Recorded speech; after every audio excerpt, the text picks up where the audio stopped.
평상시에 내리는 이제 이슬비가 있습니다. 굉장히 중요하죠. 그런데 때로는 이슬비로는 안 되고 소낙비와 같은 폭우가 쏟아질 때가 있습니다. 오늘은 저는 여러분께 하나님의 특별한 그 은혜의 시기에 대해서 말씀을 좀 드리려고 합니다. 우리는 우리 안에 늘 함께 하시는 성령님의 도움을 받습니다. 그래서 늘 기도하면서 평소에도 말씀을 읽고 기도하고 설교하고 또 복음을 전하죠. 그런데 오늘 우리가 읽은 이 말씀을 쭉 보게 되면 좀 특별한 시기가 있습니다. 오순절 성령 강림, 그리고 이 똑같은 이 현상은 아니지만은 강력한 그 은혜가 부어져서 그 은혜의 시기가 기독교 역사 속에 반복되는 이 오순절의 재현, 오순절이 주셨던 그 은혜, 그 강력한 은혜의 역사, 그 재현되는 것을 부흥이라고 할 수가 있습니다. 그래서 우리는 평상시 모여서 기도하고 성령 하나님의 도우심을 받아서 신앙생활하는 이런 일상의 생활도 굉장히 중요합니다. 그런데 하나님께서 특별한 주권적인 뜻 안에서 마치 홍수가 이렇게 폭우가 쏟아지게 되면 우리 토벌천에 바닥을 확 휩쓸어 가듯이 강력한 그런 성령에 부어지는 그런 은혜의 시기가 있습니다. 오늘 우리가 읽은 이 말씀은 바로 그런 것과 같습니다. 그래서 우리는 늘 평상시에도 지속적으로 그리고 꾸준히 그 성령 하나님의 도움을 받아서 우리가 신앙생활을 해야 되겠지만, 오늘 특별히 여러분 개인과 또 가정과 우리 교회, 우리 공동체 위에 성령이 폭포수와 같이 부어지는 특별한 그 시기, 일종의 부흥과 같은 그러한 영광의 날이 임하기를 여러분 사모하시기를 진심으로 축복합니다. 오늘 말씀을 보게 되면 예수의 증인이라는 단어가 반복이 되죠. 사도행전 1장 8절 끝에 보면 예루살렘과 온 유대와 사마리아와 땅끝까지 이르러 내 증인이 되리라, 이렇게 했습니다. 누가복음 24장 48절에도 보게 되면 너희는 이 모든 일의 증인이라, 예수 그리스도의 진리를 전하는 그 증인으로 주님께서 우리를 불러주셨습니다. 예수님을 따라가는 제자는 어떤 사람인가? 예수님의 증인이죠. 다시 말하면은 빌립보서 말씀 속에서도 그 예수님을 닮는다는 말씀을 많이 했습니다. 그 예수님을 닮는다는 것은 그의 삶을 통해서 흘러가는 것이죠. 예수님의 그 중요한 말씀이 나를 통해 흘러가는 그런 증인의 삶을 우리는 살도록 그렇게 계획되어 있는 존재입니다. 제가 오늘 본문에 누가복음 끝장과 사도행전 첫 장을 읽은 이유가 있습니다. 연결이 됩니다. 똑같은 저자 누가복음 24장과 사도행전 1장에 보면 예수님께서 부활하신 다음에 제자들과 충분한 시간, 사도행전을 보면 40일 동안 보내시면서 특별 수업을 하십니다. 그리고 그들에게 영광의 날이 올 것이다, 준비하라, 이런 메시지를 주시게 됩니다. 여러분, 우리는 예수님의 증인입니다. 잊어서는 안 돼요. 내가 신앙이 오늘 약하든지 은혜가 충만하든지 그것을 막론하고 예수님의 그 은혜를 입은 거듭난 신자라면 우리는 예수님의 증인입니다. 오늘 저는 여러분께 이 말씀, 오늘 본문을 가지고 예수님의 증인에게 필요한 것이 두 가지가 있다는 겁니다. 첫 번째는 객관적인 진리입니다. 복음의 내용. 두 번째는 주관적인 경험입니다. 성령의 능력입니다. 이 두 가지를 여러분 잘 기억하셔야 됩니다. 예수의 증인, 오늘 우리들에게 필요한, 예수님의 증인이 되기에 필요한 두 가지가 뭐라고요? 첫 번째는 객관적인 진리, 복음의 내용, 내가 무엇을 믿고 있는가? 그 복음의 내용이 우리에게 절대적으로 필요하고, 두 번째가 무엇이라고요? 주관적인 경험, 성령의 능력이 우리에게 필요하다는 것입니다. 첫 번째입니다. 예수님의 증인에게 필요한 것 첫 번째는 객관적인 진리, 복음의 내용입니다. 사도행전 1장 3절을 보십시오. 그가 고난받으신 후에 또한 그들에게 확실한 많은 증거로 친히 살아계심을 나타내사 며칠 동안요? 40일 동안 그들에게 보이시며 하나님 나라의 일을 말씀하시니라. 예수님께서는 부활하신 다음에 제자들에게 가서 내 증인이 되라, 이렇게만 말씀하신 것이 아닙니다. 예수님은 40일 동안 특별 성경 수업을 하신 거예요. 어떤 내용을 말씀하셨습니까? 3절 다시 보십시오. 그가 고난 받으신 후에, 예수님의 고난, 그 예수님의 십자가, 우리 앞서 읽었지만은 누가복음 24장 46절 이하에 보게 되면 이렇게 말씀이 되어 있습니다. 그리스도가 고난을 받고 제3일에 죽은 자 가운데서 살아날 것과 그의 이름으로 죄 사함을 받게 하는 회개가 예루살렘에서 시작하여 모든 족속에게 전파될 것이 기록이 되었다. 지금 제가 누가복음과 사도행전을 연결해서 말하고 있습니다. 연결되는 거예요. 이 연결되는 시간의 시점입니다. 예수님께서는 부활하신 다음에 제자들을 모아놓고 너희는 나의 증인이다 말씀하시면서 첫 번째 하신 일이 무엇인가 하면 성경 말씀을 가르쳐 주신 거예요. 예수님께서 받으신 고난, 그리고 많은 증거로 친히 살아계신 부활의 증거, 40일 동안 그들에게 직접 보이시면서 하나님 나라의 일을 말씀하여 주셨습니다. 제자들은 못 박힌 두 손 40일 동안 봤어요. 예수님의 말씀을 다시 들었습니다. 예수님 십자가에 달려 돌아가신 이후에 모든 것이 끝났다 생각됐는데 그 부활하신 예수님이 40일 동안 승천하시기 전에 제자들과 함께 보내셨어요. 여러분 얼마나 영광스러웠을까요? 그 주님을 눈으로 보고 손으로 만지면서, 제가 만약 제자들이었다면 못자국 계속 만졌을 것 같아요. 예수님, 이게 그 못자국입니까? 옆구리 좀 봐도 될까요? 예수님 이렇게 안 보여주셨겠어요? 얼마나 영광스러웠을까요? 이것이 나를 위해서 박히신 못자국입니까?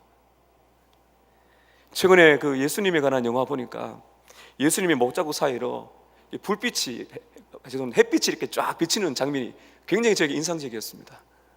그 제자들이 부활하신 예수님을 40일 동안 만났을 때 여러분 얼마나 기뻤을까요? 얼마나 감격스러웠을까요? 부활하신 예수님을 눈으로 보았습니다. 예수님은 40일 동안 집중적으로 그들에게 고난과 부활과 하나님 나라의 일, 오늘 1장 8절에 보게 되면 예루살렘과 온 유대와 사마리아와 땅끝까지 그 하나님의 씨야, 그 선교와 복음 전도의 그 영광스러운 날을 그 제자들을 모아놓고 말씀해 주셨습니다. 여러분, 복음의 내용은 하나님의 성향을 그대로 담는 것입니다. 복음의 내용이 무엇입니까? 십자가의 고난입니다. 부활입니다. 하나님의 나라가 확장이 되는 것이에요. 예루살렘과 온 유대와 사마리아와 땅끝까지 이르러 내 증인이 될 것이다. 복음 안에는 하나님의 성향이 그대로 담겨 있습니다. 하나님의 성향이 무엇입니까? 하나님은 충만하신 분이십니다. 하나님의 성향은 흘러 넘치는 거예요. 이것이 복음의 충만성입니다. 그 하나님의 성향이 충만이기 때문에 그 하나님의 사랑과 하나님의 기쁨이 막 밖으로 분출되는 것이 창조입니다. 그 분출되는 것이 바로 복음이며, 분출되는 것이 어디까지 가는가 하면은 땅끝까지 이르러 내 증인이 되라. 여러분, 우리는 예수님의 증인으로서 제대로 살려면 객관적인 진리, 이 복음의 내용을 묵상을 해야 되는 것입니다. 가장 소중한 예수님의 그 위대한 인격과 사역을 우리는 성경을 펴서 읽어야 됩니다. 누가복음 24장에 예수님께서 마지막에 이 하신 말씀, 그 전에 여러분 잘 아시는 장면이 나오죠. 엠마오로 가는 두 제자에게 예수님이 오셔서 구약부터 구약에 있는 그 선지서, 시편, 모세오경을 설명하시면서 예수님의 십자가 고난과 부활을 알려주셨습니다. 그게 어떤 장면이 있습니까? 예수님이 말씀을 풀어주실 때에 따라하실까요? 예수님께서 복음을 풀어 설명하실 때에 마음이 뜨겁지 아니하더냐. 영어 보면 버닝, 불탄다 그랬습니다. 마르틴 루터가 한 유명한 말씀 제가 여러분께 가끔씩 말씀드렸죠. 마르틴 루터가 이런 말을 했습니다.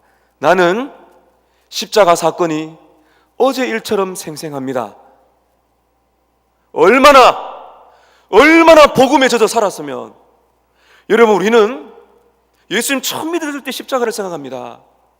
고난주간 되면 예수님이 십자가를 생각합니다. 여러분, 그것은 굉장히 위험한 것입니다. 예수님의 십자가의 복음은 날마다 우리에게 묵상되어져야 되는 것이에요. 그리고 존 스토튼 목사님의 말씀이 있지 않습니까? 날마다 십자가라는 불똥으로 가까이 가십시오. 그러면 당신의 마음속에 십자가가 살아 움직일 것입니다.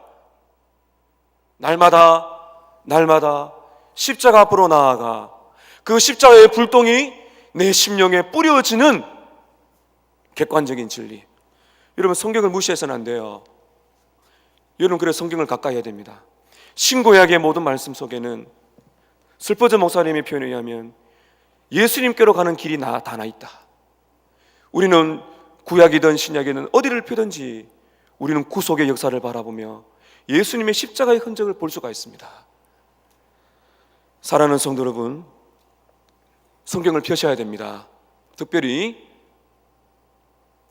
하나님의 이 위대한 나라 확장, 이 복음, 십자가의 복음, 부활의 능력, 그리고 하나님의 성향이 퍼져나가서 나와 가정과 일터와 우리 창원과 온 세계 열방을 향하신 스프레드, 흘러넘치고 확장이 되는 그 엄청난 사역을 우리들에게 맡기셨다는 것이죠.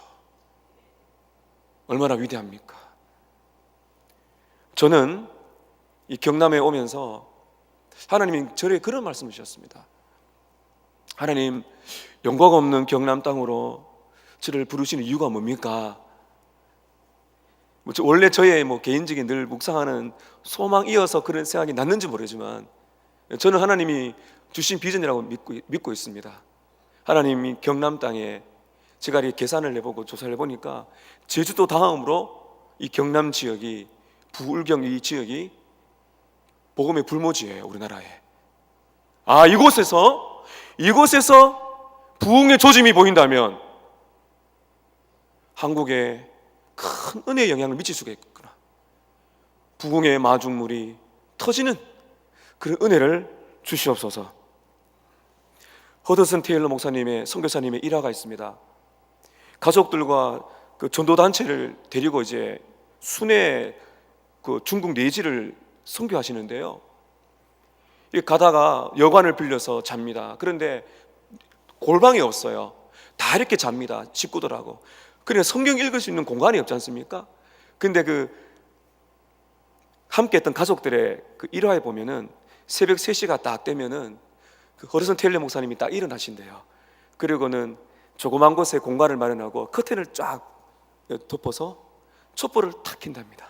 새벽 3시에. 그리고 하나님의 말씀을 열면서 그 말씀을 묵상하며 기도하시는 목소리를 새벽 3시마다 들었답니다. 중국의 복음의 불길을 일으켰던 그 허드슨 테일러 선교사님의 영적인 비밀이죠.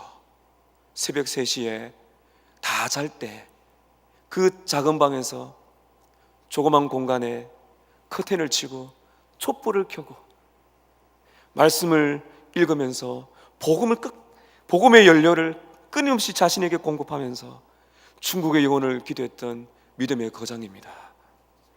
여러분, 우리에게는 완성된 66권의 성경이 우리 손에 쥐어져 있습니다.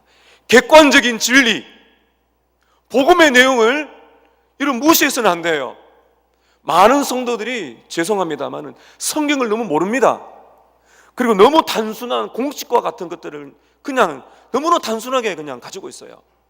그러나 여러분, 십자가는, 부활은, 복음은 우리가 감당할 수 없는 깊이가 있습니다. 왜 그렇습니까? 예수님 자신은 끝없는 심년과 같기 때문입니다. 복음의 내용을 묵상하고 암송하고로 끝나는 것이 아니라 그 귀한 사랑과 부활의 능력을 끊임없이 되새기고 그 깊이와 넓이를 알아가면서 생생하게 살아있는 객관적인 진리가 우리의 지식에 선명하게 여러분 자리를 잡으셔야 돼요. 객관적인 진리를 절대로 무시하지 마시고 여러분 많이 배우셔야 됩니다. 성경을 많이 읽으셔야 됩니다. 여러분의 마음속에 인이 박히도록, 여러분 기억 속에 확 사로잡히도록 묵상하고 묵상을 하셔야 됩니다. 두 번째입니다. 증인에게 필요한 두 번째는 주관적인 경험입니다. 오늘 핵심의 말씀입니다. 성령의 능력입니다. 제자들은 40일 동안 예수님으로부터 특별한 수업을 받았습니다. 얼마나 감사했을까요? 마음이 뜨거웠을 거예요. 이제 준비가 되지 않았겠습니까? 아마 제자들은 생각했을 거예요. 예수님, 이제 됐습니다. 우리가 나가겠습니다. 근데 예수님께서는 이렇게 말씀하십니다. 아직은 아니다. 아직은 아니다. 그러시면서 예수님께서 이렇게 말씀을 하시죠. 누가복음 24장 49절. 자, PPT 한번 띄워주면 좋겠습니다. 누가복음 24장 49절 함께 읽을까요? 시작.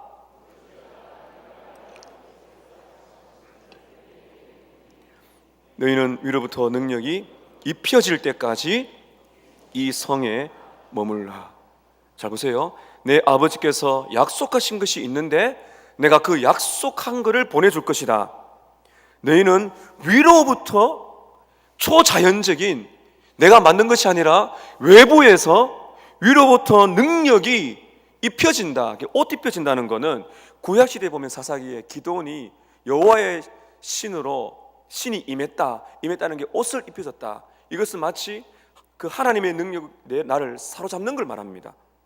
위로부터 능력으로 입혀질 때까지 떠나지 말고 이 성에, 예루살렘 성에 머물러 있어라, 이렇게 말을 하십니다. 자, 우리 사도행전 말씀을 한번 볼까요? 1장 4절 5절. 이것이 똑같이 반복되는 단어가 있어요. 자, 4절 5절 읽겠습니다. 시작. 사도와 함께 모이사 그들에게 분부하여 이르시되 예루살렘을 떠나지 말고 내게서 들은 바 아버지께서 약속하신 것을 기다리라. 요한은 물로 세례를 베풀었으나 너희는 몇 날이 못되어 성령으로 세례를 받으리라 하셨느니라. 8절입니다. 오직 성령이 너희에게 임하시면 너희가 무엇을 받고? 권능을 받고. 누가복음과 사도행전에 반복되는 단어가 뭡니까? 약속, 위로부터 오는 권능, 그 능력. 어떻게 그것이 임한다고요? 성령께서 충만하게 부어질 때, 성령의 강력한 역사로 말미암아 위로부터 하나님의 초자연적인 능력이 너희에게 임할 것이니까 그것을 기다리라. 하나님 아버지께서 약속하신 것이 무엇입니까? 보혜사 성령 하나님이십니다. 이단들 중에서 이 성령을 물질화하는 이단이 있습니다. 에너지가 아닙니다. 성부, 성자, 성령 하나님이십니다. 인격이십니다. 지금 예수님이 말씀하시는 성령이 임하시면 너희가 권능을 받을 것이다, 위로부터 능력이 임할 것이다, 성령으로 세례를 받을 것이다, 달리 말하면 성령의 특별한 충만을 받을 것이다 하는 이 모든 것들은 오순절 성령 강림을 예수님께서 말씀하고 계신 것입니다. 여러분, 이것은 특별한 사건이죠. 제가 오늘 계속 반복할 텐데요, 이슬비와 소낙비가 있습니다. 여러분, 오늘 우리들에는, 신자들 안에는 이미 성령께서 내주하십니다. 성령께서 떠나갔다가 오신다는 그런 말이 아닙니다. 영원히 함께 하시는데 충만을 말하는 겁니다. 성령의 강력한 부으신다, 이 말은 충만하게 폭포수와 같은 그 능력이, 성령의 역사로 말미암아 내 위에 능력이, 강력함이 부어져서 충만한 상태에 이른다는 것을 우리에게 말을 해주고 있는 것입니다. 여러분께 질문을 드리고 싶어요. 여러분 예수님을 사랑하십니까? 아멘 되시죠? 변치 않는 진리입니다. 다음 질문입니다. 여러분, 그 예수님의 사랑이 여러분에게 충만하십니까? 그렇다면은 목사님 충만하지 않는 것 같아요. 그렇게 말할 수가 있습니다. 예수님의 사랑을 믿고 있지만은 충만한 상태, 그 상태는 특별한 은혜라고 볼 수가 있는 것입니다. 몇 가지 제가 한번 예를 들어 보겠습니다. 여러분이 잘 아시는 그 팡세를 쓴 파스칼이 있습니다. 수학자요 과학자입니다. 이 파스칼이 한 번은 마차를 타고 가다가 마차가 굴러가지고요 거의 죽을 뻔합니다. 15일 후에 정신을 차리고 나서 밤 10시 반에서 약 2시간 정도 자정이 쫙 넘어가는데 갑자기 성령께서 이 파스칼을 붙드십니다. 그리고 이 파스칼이 너무나 은혜를 많이 받습니다. 그 밤에 이 수학자 과학자가 이렇게 그가 그 성령의 충만한 은혜를 입고 나서 이렇게 말을 합니다. 불, 한번 따라 하실까요? 불, 기쁨, 환희, 눈물. 하나님은 철학자의 하나님이 아니라 살아계신 하나님이십니다. 당신은 철학자의 하나님이 아니시라 불, 기쁨, 환희, 눈물, 감격의 하나님이십니다. 2시간 동안 막 엄청난 눈물을 쏟아내는 거예요. 그가 말합니다. 하나님께서 내 옆에 계신 것처럼 주님이 오셨습니다. 하나님의 임재 속에 사로잡히는 것이죠. 그리고 그가 죽었을 때 그 외투에 발견된 것이 있어요. 양피지에다가 불, 기쁨, 열흘 며칠 10시 반에서 12시 나는 그때 하나님을 만났습니다. 불, 기쁨, 환희, 눈물, 간증을 적어가지고 호주머니에 넣고 다녔어요. 평생을 남아있는 동안에 이것이 발견되었습니다. D.L. 무디는 복음의 증거자로서 많은 사람들을 구원한 위대한 종이죠. 19세기에. 그런데 예배 시간만 되면 앞에 있는 몇몇 여성도님께서 말을 합니다. 무디 선생님, 우리 무디 선생님이 특별한 능력을 받기 기도하고 있습니다. 그리고 D.L. 무디가 물었답니다. 저는 지금도 충분한데 왜 저를 위해 기도하십니까? 그런데 한 번은 월스트리트 거리를 걷고 있는데 갑자기 하나님이 찾아오셔가지고 막 견딜 수 없는 감동이 몰려오는데 친구 집에 2층에 찾아가서 딱 엎드렸더니 그 하나님의 임재가 자기를 막 손으로 누르는 것처럼 막 누릅니다. 그때 D.L. 무디가 말해요. 하나님 당신의 임재 앞에서 저는 죽을 것만 같습니다. 강력한 능력이 D.L. 무디를 휘감습니다. 그때 이 무디의 설교가 달라지면서 수많은 사람들이 하나님께 돌아오는 역사가 일어나게 되는 것입니다. 기쁨, 능력이 임하는 것이에요. 마르틴 로이드 존스 목사님은 성령 세례라는 책, 원래 이제 그 책의 제목은 말할 수 없는 기쁨이라는 책인데 성령 세례라는 책으로 번역이 되었는데 거기에 보면은 이렇게 비유를 합니다. 평상시에 우리는 아버지가 내 손을 잡고 있는 것입니다. 이게 평상시 우리의 생활이라는 거예요. 그런데 특별한 때가 되면 아버지는 나를 껴안고 날 꽉 껴안으면서 내 얼굴에 뽀뽀를 할 때가 있다. 여러분 다른 거 느끼시겠습니까?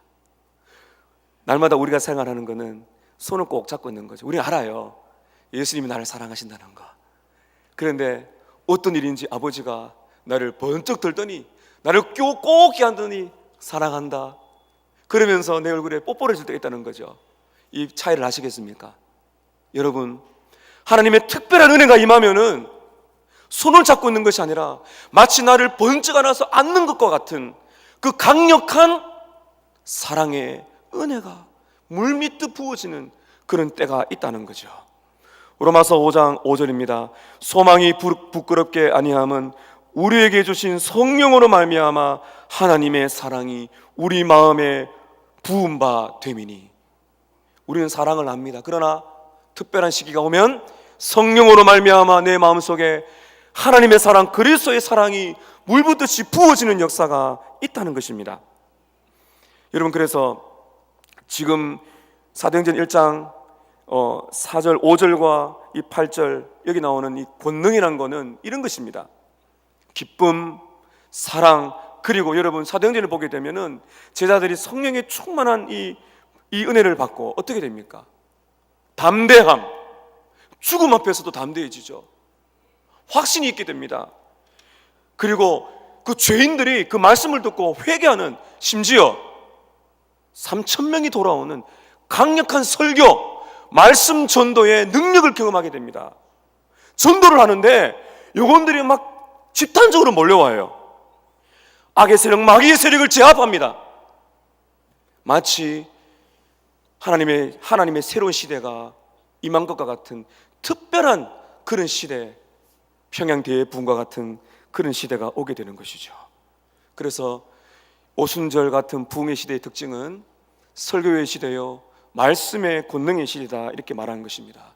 기쁨, 사랑, 권능, 담대함, 확신, 복음을 부끄러워하지 아니하고 때로는 핍박과 죽음에 맞서서 이 세상의 잃어버린 영혼들을 찾아 나서고, 그리고 이 세상에 있는 악의 권세가 흔들리게 되고, 때로는 엄청난 많은 그런 집단적인 사람들이 회심하여 돌아오는 이 놀라운 오순절의 부흥, 성령의 세례, 성령의 특별한 부으시는 역사가 있다, 이렇게 말씀하는 것입니다. 그러므로 위로부터 오는 능력으로 옷을 입힌다는 것은 성령 하나님의 초자연적인 능력이 우리에게 임한다는 것입니다. 성령으로 세례를 받는다는 것은 물 붓듯이 능력이 임한다는 것이고, 성령이 우리 위에 임하면 권능을 받는다는 것은 성령을 통하여 능력이 우리에게 물 붓듯이 부어진다는 것이죠. 여러분 기억하십시오. 우리는 지금 이슬비를 맞고 있는 겁니다. 우리는 그 날을 기대해야 됩니다. 어떤 날요? 소낙비, 폭우가 우리 위에, 우리 서머나 교회에 임하는, 여러분의 신앙 속에 한번 격정적으로 다시 한번 주님을 만나서 그 주님의 사랑에 휩싸이고 기도가 열려지면서 그 사랑에, 그 은혜의 그 눈물과 기쁨, 눈물, 확신, 그 사랑이 새로운 세계가 열리는 것처럼 미지근한 내 신앙 속에 한 인격이 내 영혼을 사로잡아서 기도를 몰아가고 기도가 열려지는 이 놀라운 확신과 담대함이 우리에게 열린다면, 여러분, 이 경남 땅은 놀랍게 변화될 것입니다. 마지막으로 어떻게 이 능력을 받을까요? 어떻게 해요? 오늘 예수님께서는 말씀하십니다. 너희는 예루살렘을 떠나지 말고 약속하신 것을 기다리라. 그들은 예루살렘 성으로 다 모였어요. 기다리라. 그러면 수동적으로 기다리면 됩니까? 이들이 뭐 했을까요? 자, 여러분 13절 한번 보실까요? 13절, 사도행전 1장 13절, 12절과 13절에 보면 다락방에 모여서, 13절에 보면 예수님의 제자들이 다 모이고요. 그 다음에 14절을 함께 읽겠습니다. 시작. 여자들과 예수의 어머니 마리아와 예수의 아우들과 더불어 마음을 같이하여 오로지 기도에 힘쓰니라. 무엇에 힘쓴다고요? 기도에 전념하니라. 제가 여러분께 이런 단어 최근에 자주 썼죠. 다도다능이요, 소도소능이요, 무도무능이라. 다도, 기도를 많이 하면 능력이 많아지고, 소도소능이요, 기도를 적게 하면 능력도 부족하고, 무도무능이요, 기도하지 않으면 능력이 없습니다. 성령이 역사하셔서 우리의 폭우가 쏟아지듯이 하나님의 사랑과 능력과 권세와 담대함과 희락과 기쁨과 그 사랑이 물밀듯이 찾아오려면은 우리는 여러분 기도가 필요한 것입니다. 비상한 은혜를 여러분 구하십시다. 우리는 예수님의 증인으로 부름을 받았습니다. 우리는 객관적인 진리가 있습니다. 복음을 묵상하고 가르치고 듣고 묵상하고 배우는 데 힘써야 됩니다. 거기에서 그치면 안 됩니다. 복음을 듣고 묵상할 때 기도해야 됩니다.